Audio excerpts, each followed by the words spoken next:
He was never supposed to sit for me shirtless. And I was never supposed to fall in love with someone whose scent made my instincts ache in ways I'd sworn never to indulge again.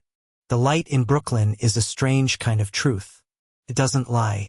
It pours in through cracked brick windows like it knows what you're hiding and forces it out, brushstroke by brushstroke. That was the problem with painting Jace. He was 22, an omega with soft, firm muscles, a crooked smirk that covered too much sorrow, and a voice like the first touch of rain on asphalt. I met him outside a coffee shop on Franklin Avenue. He had a sketchpad full of half-finished poems and ink stains on his fingers. I had just lost my last model to an acting gig in LA. Maybe fate works through sudden vacancies. "Do you paint real people or pretty lies?" he asked, his chin tilted up like a dare. "Depends who's asking," I'd said, already cataloging the angles of his jaw in my mind. I never expected him to show up. But the next afternoon, there he was hood up, jeans too torn to be ironic, sitting in the middle of my studio like he'd always belonged there. "Is this where you make people immortal?" he said, grinning. "Try not to screw it up." The first day, he wore a white tee and didn't stop talking. About his old apartment in Jersey, his ex who used to yell in lowercase, his little brother who thought the world was ending every Tuesday. He told me things you'd whisper to strangers on a long bus ride. Things that don't sound like much until you realize you've memorized every word. By the 5th session, he'd stopped wearing the tee. "I want you to paint what's under," he said, pulling it off slowly, like he was stripping back armor. "Not just skin. I want you to see me." Should have been easy. I've painted war veterans with empty eyes and drag queens in full bloom.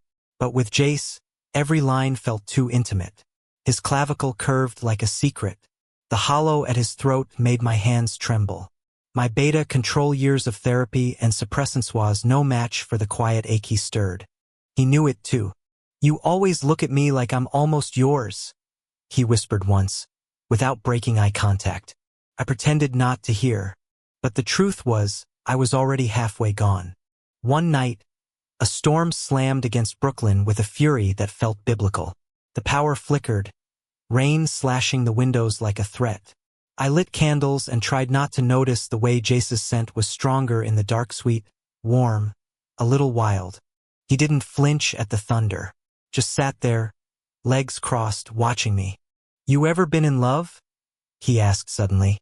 I stared at him, at the curve of his shoulders, the rise and fall of his breath. "Once," I said. "Didn't end well." He tilted his head. "You paint like you've been starving ever since." Something cracked in me then. Something I'd patched up with silence and turpentine for years. "Don't," I said, voice low. "Don't look at me like that." "Like what?" "Like I'm the one being painted." He stood up, slow and deliberate, walked over until we were a breath apart. "You are." And then he kissed me. No fireworks, no orchestral swell, just soft lips, hesitant at first, then certain. He smelled like cedar and hope. I let myself fall into it for one stolen moment. I let myself feel everything. But then, "No," I said, pulling back, heart hammering. "Why not?" "Because you're young. Because you're my model. Because if I let myself love you, I'll ruin us both."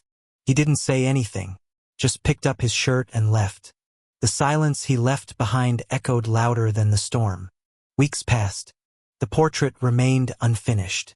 Like me, I tried painting other San Alpha ballet dancer, a beta journalist, but none of them sat right. Their faces blurred under my brush, always circling back to the hollow under Jace's jaw, the defiance in his eyes. I couldn't unsee him. Brooklyn moved on. Summer eased into fall. I didn't. Then one afternoon, I got a call from someone at a local art collective. "There's a gallery night. We want to show your best work." I almost said no, but something in me whispered, "Finish it." So I did. I opened the windows wide, let the golden light flood in, breathed deep, and painted him. Not as he was, but as I saw him, vulnerable, radiant, half wild and completely untouchable. Every stroke was a confession I didn't know how to say out loud. I painted the night he kissed me, The hurt in his eyes when I pulled away. The way he'd made my world shift without asking permission. By the time I was done, I was shaking. I titled it Almost Yours.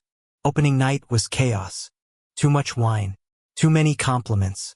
None of them mattered. Until I saw him.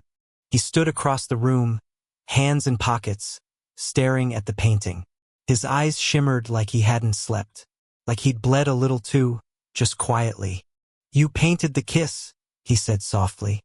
"I didn't mean to," I said. "It just came out." He walked up to me, inches away now. "Why did you paint it if you didn't want me?" I looked at him. Really looked. Not just at the curve of his mouth or the flash of collarbone, but at everything in between. The tremble he tried to hide. The hope. "I never said I didn't want you." He raised an eyebrow. "You didn't have to." I took a breath, then reached into my pocket, pulled out the small envelope I'd been carrying all night. "I wrote something," I said, "to go next to the painting. They said I could add an artist's statement." He opened it slowly. Inside, in my messiest handwriting, "I painted you because I loved you before I had the courage to admit it. I pushed you away because I didn't think I deserved to be loved back. But if there's still a chance, any chance, I'd like to try again. Not as painter and model. Just us." He looked up and smiled. "Okay," he whispered. "But this time, you're the one who's taking your shirt off." The studio hasn't changed much. Same cracked windows. Same golden light. But now there's 2 mugs on the counter.